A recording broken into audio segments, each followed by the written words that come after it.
Pasabot din ang pagpahigawas. It means warfare.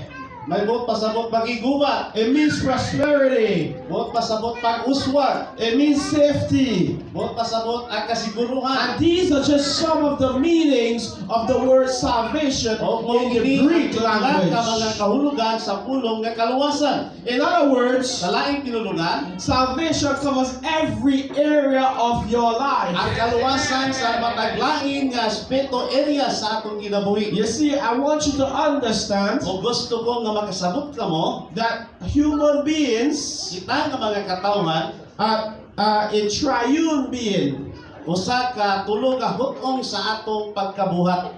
In other words, you are one person Buot pasabot usa ka katao, made up of three parts. tulo ka bahin. You have a spirit, Duna kay espiritu, you have a soul, duna kay kalag, and you have a body. duna kay lawas.